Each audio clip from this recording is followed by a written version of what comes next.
Hello there, Sev here from Three Counties Motorhomes, and welcome to this video guide on the Fiat Ducato underbonnet area for vehicles ranging in age from 2007 to about 2011, 12-ish, when they had a minor facelift of this generation of cab.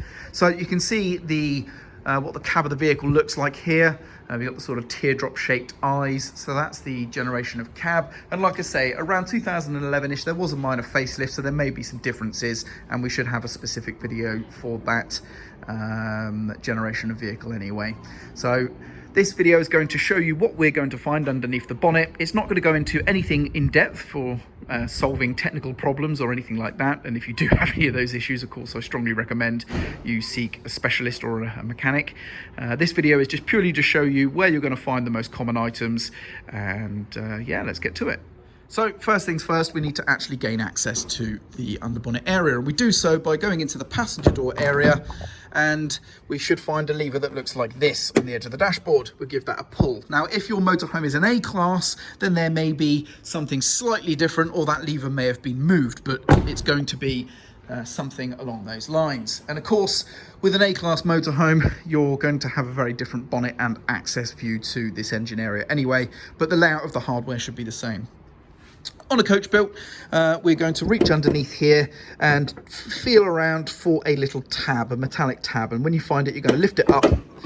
There's the little tab there, and that allows us to lift the bonnet up. What we then need to do is take this bar, clip to the bulkhead here, and lock it into the black retainer you see just there. So I'm going to try and do that now, whilst holding the phone in the other hand. Lower it onto the retainer. So I've just lowered it onto the retainer there, and then we lock it across like so. That's now going to hold the bonnet nice and securely. And just so you know, this is where I felt across, and that was the tab I lifted up to release the bonnet. So next up, let's have a look inside. So over to the left-hand side, we have a bit of a cluster of different things here. In the far back left, you can see there the screen wash filler. It is clearly marked with the sort of universal symbol for screen wash, so you shouldn't get that mixed up, but that's that there. We then have the power steering fluid reservoir here, brake fluid reservoir right here, and then the engine coolant is there. The oil filler is on the top of the engine here, and the dipstick is just there. Coming over to the other side, we have this round housing here that contains your air filter, and then we have the fuse and relay box just here. Now, if you want to plug on a maintenance charger for your vehicle battery or anything like that, then you can do so using external extensions for your battery terminals here.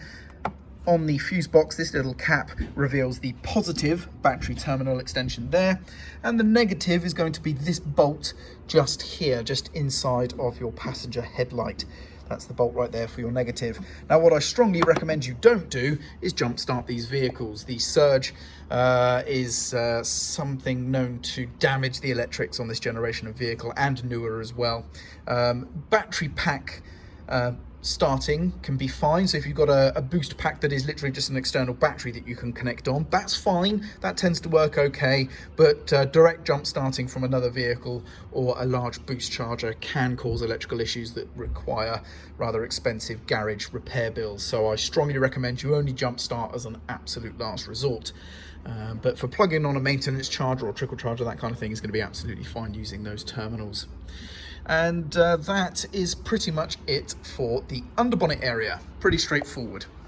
So to close up the bonnet, all we're going to do here is just remove the bar there from the retainer by unlocking it first, and then we lift the bonnet off of the rod, lower that down and clip it into place like so. And then I just lower the bonnet down to about 2-3 inches or so up, and I just let it go, and that falls with sufficient force to close the bonnet securely. Down here in the front of the bumper here, there is a removable flap that you can gain access to a threaded hole, and that's where your towing eye screws, which is part of the vehicle toolkit, typically found under the passenger seat on one of these vehicles, but do refer to your manuals to find out where your vehicle toolkit is held.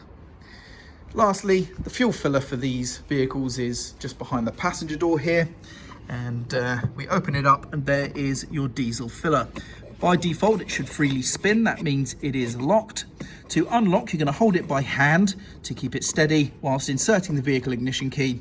Turn it anti-clockwise and that should unlock, and then you can unscrew. And then when relocking, you just turn it clockwise until it clicks. Hold it again by hand to keep it steady, insert the vehicle ignition key once more, turn it clockwise, and then remove the key, and it should then freely spin to indicate it's locked once more.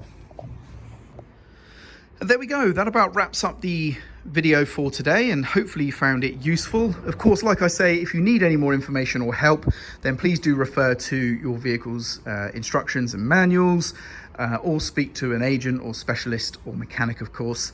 But hopefully you found this video useful nonetheless. I'm Sev, and thank you very much for watching.